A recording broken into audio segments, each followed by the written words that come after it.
ವಿಶೇಷವಾಗಿ ನಿನ್ನೆ RCB ಅವರ ಗೆಲುವಿನ ಪ್ರಯುಕ್ತ ನಡೆದಿರ್ತಕ್ಕಂಥ ಒಂದು ಕಾರ್ಯಕ್ರಮದಲ್ಲಿ ಕಾಲು ತುಳಿತಕ್ಕೆ 11 ಜನ ಇವತ್ತು ಪಾಪ ಅಮಾಯಕರು ಬಲಿಯಾಗಿದ್ದಾರೆ. ಇದು ಆಗಬಾರ್ದಾಗಿತ್ತು. ನಾವು ಮುನ್ನೆಚ್ಚರಿಕೆ ಕ್ರಮ ಕೈಗೊಳ್ಳಬೇಕಾಗಿತ್ತು. ಆದರೆ ಒಂದೇ ಸಾರಿ 30,000 ಹಿಡಿಯೋ ಸ್ಟೇಡಿಯಂಗೆ 2 ಲಕ್ಷ 3 ಲಕ್ಷ ಜನ ಬಂದರೆ ಯಾರೂ ಕೂಡ ಅವಾಯ್ಡ್ ಮಾಡ್ಲಿಕ್ಕೆ ಆಗಲ್ಲ. ಪೊಲೀಸ್ನರು ಕೂಡ ಎಷ್ಟೇ ಪೊಲೀಸ್ನರಿದ್ದರೂ ಕೂಡ ಅದನ್ನು ಕಂಟ್ರೋಲ್ ಮಾಡ್ಲಿಕ್ಕೆ ಆಗಲ್ಲ. ನಾವು ತಂದೆ ತಾಯಿಗಳು ಎಚ್ಚೆತ್ಕೊಬೇಕು. ಅಲ್ಲಿ ಸತ್ತಿರ್ತಕ್ಕಂಥವ್ರು ಎಲ್ಲರೂ ಅತ್ಯಂತ ಕಡಿಮೆ ಚಿಕ್ಕ ವಯಸ್ಸಿನ ಮಕ್ಕಳು ಸತ್ತಿರ್ತಕ್ಕಂಥವ್ರು. ಒಂದು 7 ವರ್ಷದ ಮಗು ಸತ್ತಿದೆ. ನಾವು ತಂದೆ ತಾಯಿಗಳಾಗಿರ್ತಕ್ಕಂಥವ್ರು ಎಲ್ಲಿಗೆ ಮಕ್ಕಳನ್ನ ಕಳಿಸ್ಬೇಕು, ಎಲ್ಲಿ ಕಳಿಸ್ಬಾರ್ದು ಅನ್ನೋದ್ರ ಬಗ್ಗೆನೂ ಕೂಡ ನಾವು ಗಮನ ಹರಿಸ್ಬೇಕಾಗುತ್ತೆ. ಎಕ್ದಮ್ಮು ಎಲ್ಲ ಕಾರ್ಯಕ್ರಮಗಳಿಗೂ ನಾವು ಕಳಿಸ್ತಕ್ಕಂಥದ್ದು ಅಷ್ಟು ಸೂಕ್ತ ಅಲ್ಲ. ನಮ್ಮ ಮಕ್ಕಳ ಭವಿಷ್ಯವನ್ನು ನಾವೇ ರೂಪಿಸ್ಬೇಕಾಗಿದೆ.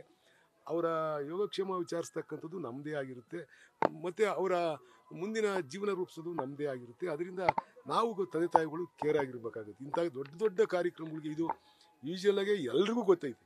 ಇಡೀ ಇಂಡಿಯಾದಲ್ಲಿ ಫ್ಯಾನ್ ಫಾಲೋಯಿಂಗ್ ಇರ್ತಕ್ಕಂಥದ್ದು number of the one fan following ಇರ್ತಕ್ಕಂಥದ್ದು RCBಗೆ ಅಂತಕ್ಕಂಥದ್ದು ಎಲ್ರಿಗೂ ಗೊತ್ತಿರ್ತಕ್ಕಂಥ ವಿಚಾರ. ಇದು ಈ ಪ್ರಮಾಣದಲ್ಲಿ ಜನ ಸೇರ್ತಾರೆ ಅನ್ನೋದು ಎಲ್ಲರೂ ಊಹೆ ಮಾಡ್ಬೋದಾಯಿತು.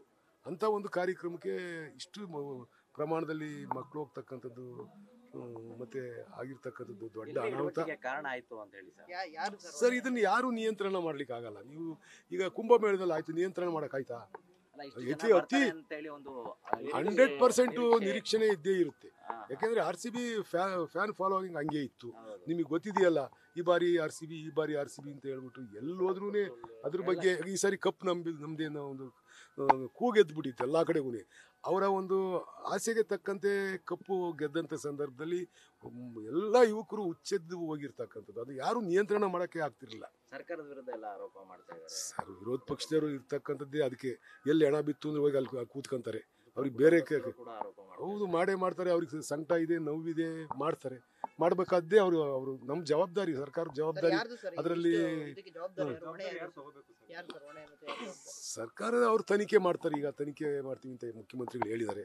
ಎಲ್ಲಿ ಲೋಪ ಆಗಿದೆ ಅನ್ನೋದ್ರ ಬಗ್ಗೆ ಅವರು ಕೂಡ ಪರಿಶೀಲನೆ ಮಾಡ್ತಾರೆ. ಪರಿಶೀಲನೆ ಮಾಡಿ ಲೋಪ ಇರತಕ್ಕಂಥದ್ರ ಮೇಲೆ ಕ್ರಮ ಕೈಗೊಳ್ತಕ್ಕಂಥದ್ದನ್ನ ಮುಖ್ಯಮಂತ್ರಿಗಳು ಮಾಡ್ತಾರೆ. ಸರ್, ಈಗ ಪರಿಹಾರದ ವಿಚಾರಕ್ಕೆ ಬಂದರೆ ನೆರೆ RCB ಮ್ಯಾನೇಜ್ಮೆಂಟು 1,000 ಕೋಟಿ ಲಾಭ ಮಾಡ್ತಾರೆ ಈ ಒಂದು ಟೂರ್ನಿಯಲ್ಲಿ. ಕ್ರಿಕೆಟ್ ಅಸೋಸಿಯೇಷನ್ ಅವರು ಘೋಷಣೆ ಮಾಡಿದಾರಲ್ಲ, RCB ಅವರು 5 ಲಕ್ಷ ಘೋಷಣೆ ಮಾಡಿದ್ದಾರೆ. ಮತ್ತು ಇವರು ಸ್ಟೇಡಿಯಂನವರು ಇಲ್ಲ KCIನವರು ಅವರು 5 ಲಕ್ಷ ಅನೌನ್ಸ್ ಮಾಡಿದ್ದಾರೆ. ಅದರಿಂದ ಇನ್ನೂ ಜಾಸ್ತಿ ಕೊಡ್ಬೋದು. ಅವ್ರಿಗೇನು ಲೂಟಿ ಹೊಡೆದಿದ್ದಾರೆ. ಒಂದು ಸರಿ ಒಂದು ಈ ಥರ ಒಂದು ಮ್ಯಾಚ್ ಆದರೆ ಬೇಜಾನು ಟೂರ್ನಿ ಆದರೆ ಬರುತ್ತೆ ಪಾಪ. ಹೌದು. ಅದರಿಂದ ಇನ್ನೂ ಜಾಸ್ತಿ ಕೊಡಬೇಕು. ಅವರು ಅಟ್ಲೀಸ್ಟ್ 1 ಕೋಟಿನಾರ ಒಂದೊಂದು ಕೊಡ್ತಕ್ಕಂಥದ್ದನ್ನ ಮಾಡಬೇಕು RCB ಅವರು. ಸರ್, ಏನು ಮಾಡೋಕ್ಕಾಗಲ್ಲ ಸರ್. ಇದು ಅಭಿಮಾನ. ಇದು ಯಾರು ಒತ್ತಾಯದಿಂದ ಕರ್ಕೊಂಡು ಹೋಗಿರ್ತಕ್ಕಂಥದ್ದಲ್ಲ. ಇದು ಮಕ್ಕಳು ಯುವಕರಲ್ಲಿ ಅದು ಸಿಕ್ಕಾಪಟ್ಟೆ ಅಭಿಮಾನ ತುಂಬಿರ್ತಕ್ಕಂಥದ್ದು. ಮತ್ತು ಮಕ್ಕಳನ್ನ ತಂದೆ ತಾಯಿಗಳು ಕರ್ಕೊಂಡು ಹೋಗ್ಯವ್ರಿ. ಅದನ್ನು ಕೂಡ ನಾನು ನಿಮ್ಮ ಮಾಧ್ಯಮದಲ್ಲಿ ನೋಡಿದೆ. ಸಣ್ಣ ಮಕ್ಕಳನ್ನ, 5 ವರ್ಷದ ಮಕ್ಕಳನ್ನ, 2 ವರ್ಷದ ಮಕ್ಕಳನ್ನ, ಅವೆಲ್ಲವನ್ನೂ ತಂದೆ ತಾಯಿಗಳು ಕರ್ಕೊಂಡು ಹೋಗಿದ್ದಾರೆ. ಎಷ್ಟು ಹುಚ್ಚು ಇರಬೇಕು. ಹುಚ್ಚು ಟಿ ವಿಲಿ ಬರುತ್ತೆ, ನಿಮ್ಮ ಮಾಧ್ಯಮದಲ್ಲಿ ನೀಟಾಗಿ ತೋರಿಸ್ತೀರಾ. ನಾವೇನು ಮಾಡಿದ್ರು ಒಂಚೂರು ಬಿಡಲ್ಲ, ಎಲ್ಲ ಕರೆಕ್ಟಾಗಿ ತೋರಿಸ್ತೀರಾ. ಕೂತ್ಕೊಂಡು ಅಲ್ಲೇ ನೋಡ್ಬೋದು. ಅದಕ್ಕಿಂತ ನಿಮ್ಮ ಮಾಧ್ಯಮಕ್ಕಿಂತ ಬೇಕಾ? ನನಗೆ ಫ್ರೀ ಟಿಕೆಟ್ ಕೊಡ್ತಾರೆ. ನಾನು ಒಂದು ಸಾರಿನೂ KCL ಹೋಗಿ ಮ್ಯಾಚ್ ನೋಡಿಲ್ಲ. ಅಲ್ಲಿ ನೋಡೋದಕ್ಕಿಂತ ಇಲ್ಲಿ ಭಾರಿ ಚೆನ್ನಾಗಿ ಕಾಣಿಸುತ್ತೆ. ಅಲ್ಲಿ ಬಾಲ್ ಹಸ್ತಿರ್ತಾನೆ, ಅದು ಏನಾಯ್ತು ಅನ್ನೋದೇ ಗೊತ್ತಿರಲ್ಲ ನಮಗೆ. ಯಾವ ಕಡೆಗೆ ಹೋಗ್ತಾ ಐತೆ ಅನ್ನೋದು ನೋಡೋಕ್ಕಾಗಿರಲ್ಲ. ಇಲ್ಲಿ ನೀವು ಎಲ್ಲಿ ಹೋಗುತ್ತೆ, ಎಲ್ಲಿ ಬರುತ್ತೆ, ಎಲ್ಲಿ ಕ್ಯಾಚ್ ಹಿಡ್ದ, ಹೆಂಗೆ ಹಿಡ್ದ ಅಂದರೆ ಇಂಚಿಂಚೂನೇ ನೀಟಾಗಿ ಇಷ್ಟು ಕ್ಲಿಯರಾಗಿ ಕ್ಲಾರಿಟಿಲಿ ತೋರಿಸ್ತೀರಾ.